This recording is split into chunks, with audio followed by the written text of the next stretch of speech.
In this video, we are going to review all types of factoring and also learn how to factor sum and difference of perfect cubes.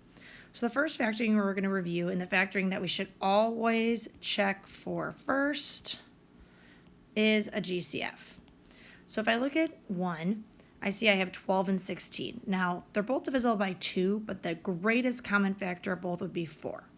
Now, if you're ever not sure, you could make a little factor chart for each one.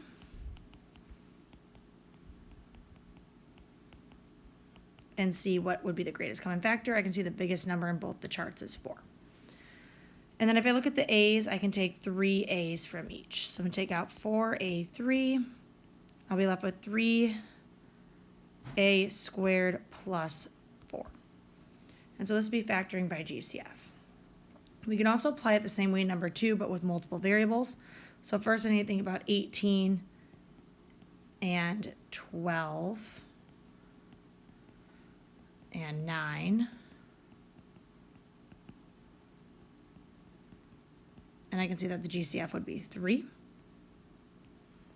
I can see that each one has at least one C and each one has at least one D. So my GCF is 3CD.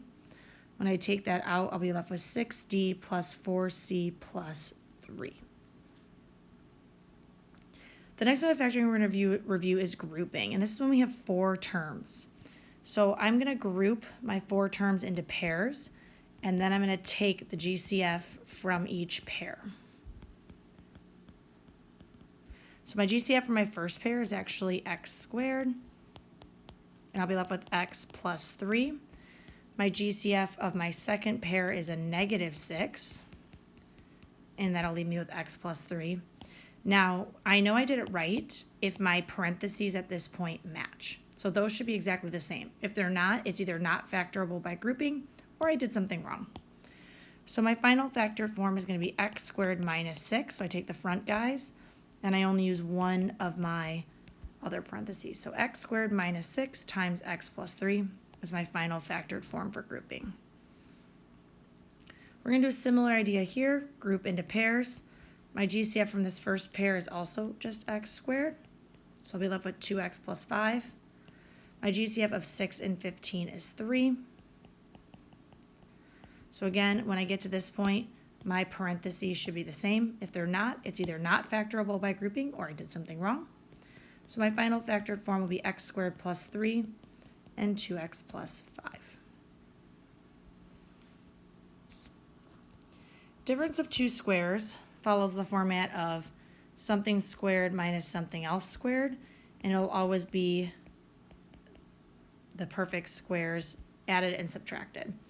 So if I think about x squared, this is really x squared minus 5 squared in terms of x squared minus 25. So how this factors is x minus 5, x plus 5. In 6, same idea, these are perfect squares. So this would be 2x squared minus 7 squared. So it would be 2x minus 7 and 2x plus 7. All right, when trinomials equal 1, we find 2 numbers that multiply to C and add to B because we have x squared plus bx plus c equals 0. We don't have an a term because my a is 1. So this will automatically factor into x times x because x times x would give me x squared. So 2 numbers that multiply to negative 8 but add to negative 2 would be negative 4 and positive 2. So this would be the final factored form of 7. Similarly, in 8, I want to find 2 numbers that multiply to positive 6, but add to negative 5. Now this gets a little bit trickier because when I think about positive 6, I think about 1 and 6 and 2 and 3. None of those will add to negative 5, so you have to remember that it's also negative 1 and negative 6, and negative 2 and negative 3.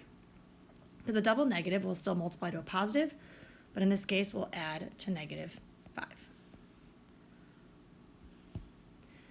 Now, when a is greater than 1, we have to do a little bit more work. We have to guess and check.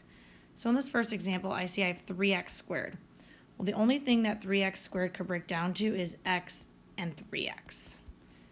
So x will be in my first parentheses, 3x will be in my second parentheses. You could have also wrote 3x and x. It does not matter where they go. Now my second spot has to multiply to negative 8. And then when I check and re-multiply this together, it has to add to 10x. So let's think about things that multiply to negative 8.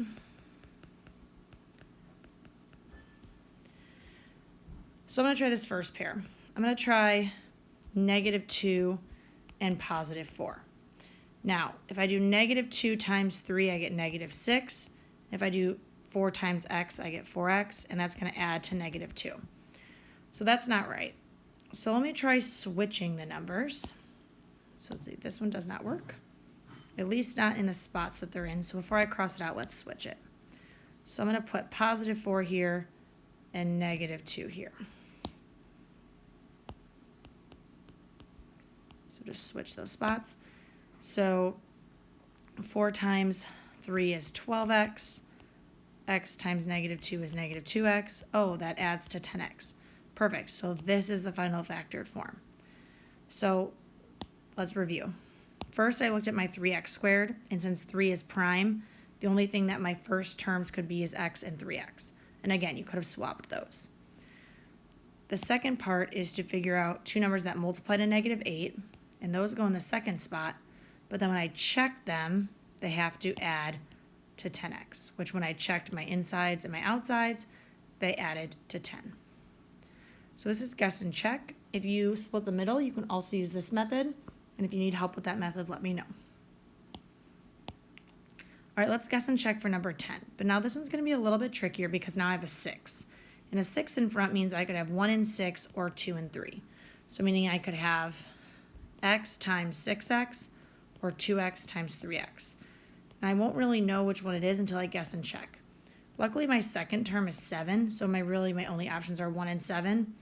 Or I do see I have a negative here, so it's probably negative 1 and negative 7. So let's try 6 and 1 first.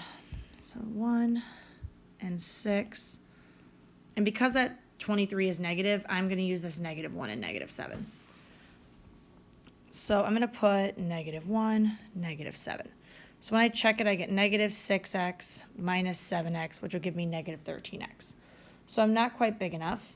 Now if I switch this to a 7 and this to a 1, then I end up with a negative 42 here, which is just way too big. So I'm guessing it's not going to be 6 and 1. So let's change this up. Let's try 2 and 3. So let's put 2x here and 3x here. And let's just put 1 and 7. Like I said, I'm going to keep the double negative because I see that it's negative 23. So this gives me negative 3x.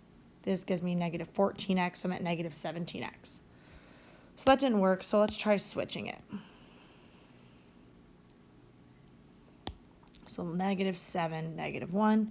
This gives me negative 21x. This gives me negative 2x. So I end up with negative 23x, which is what I wanted.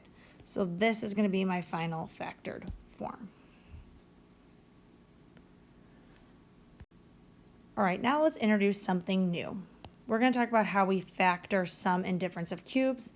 And essentially they're going to follow, oh, I thought I was highlighting. Sorry, guys.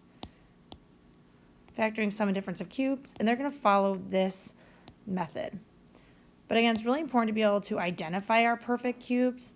So for example, 1 is a perfect cube because it's 1 cubed, 2 cubed, 3 cubed, 4 cubed, 5 cubed, 6 cubed, so on and so forth.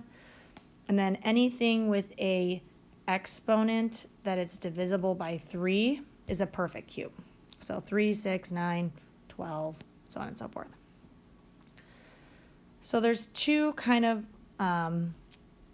ways to remember how to factor sum and difference of cubes. One of them is this SMAX. So you square, then you multiply the two terms together, and then you change the sign, and then you square the terms together. So what does this mean? Looking at this example, 216y cubed is the same as 6y cubed.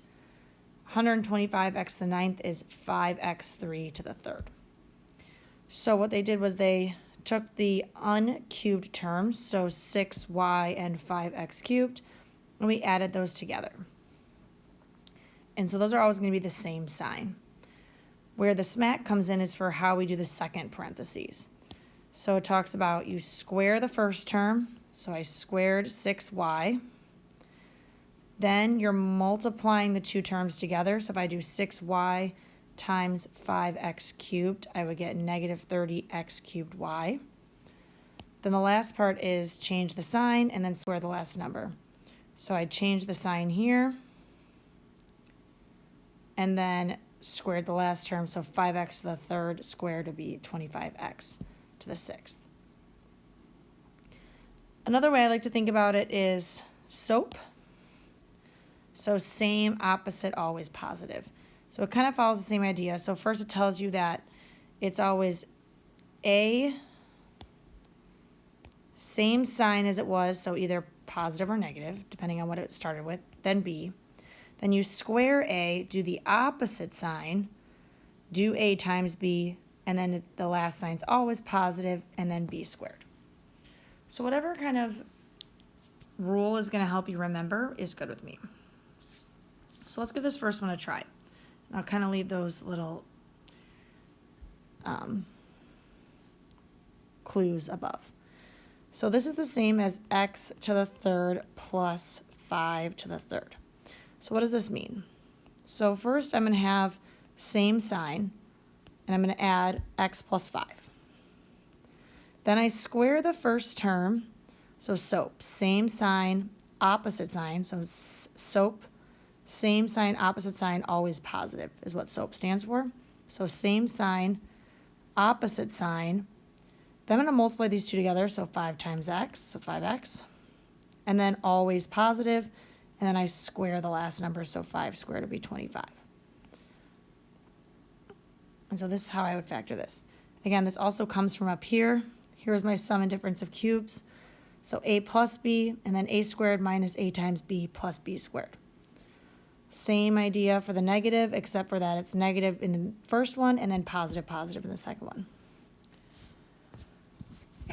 All right, let's try another example of this. So let's look at this first one. So I have 8x cubed. So again, that's 2x cubed minus 3 cubed. So my first one's going to be same sign. So it'll be 2x minus 3. Then I square that first term. So 2x squared would be 4x squared. So same. So SOAP, same. O is opposite sign. So instead of minus, it's plus. Now I'm going to multiply 2x times 3 to get 6x. And then always positive, 3 squared is 9. And so this is how this guy would factor. Let's give a couple more a try. Now if I look at number 3, I can see that 3 is not perfect cube and neither is 24. So actually this is one where I have to do a GCF first. So if I take out the 3, I'm left with x cubed minus 8. All right, now this is a difference of cubes. So x cubed minus 8 would be x cubed minus 2 cubed. So to factor this, I'm going to have x minus 2. And then I have x squared opposite sign. X times 2 is 2x.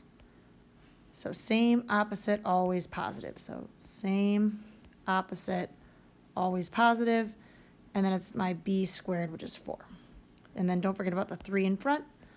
And this would be how we factor this guy. Similar idea number 4. 2 and 128 are not perfect cubes, but when I take out a GCF of 2, it will reveal a sum of perfect cubes. Now this is the same as x cubed plus 4y cubed. So same sign. Square it, opposite sign, multiply x times 4y, so 4xy, always positive, and then square the last term. So we're going to need this skill to help find our zeros, so that's why factoring is so important. So if you have any questions on any of these review skills or sum and difference of cubes, please ask.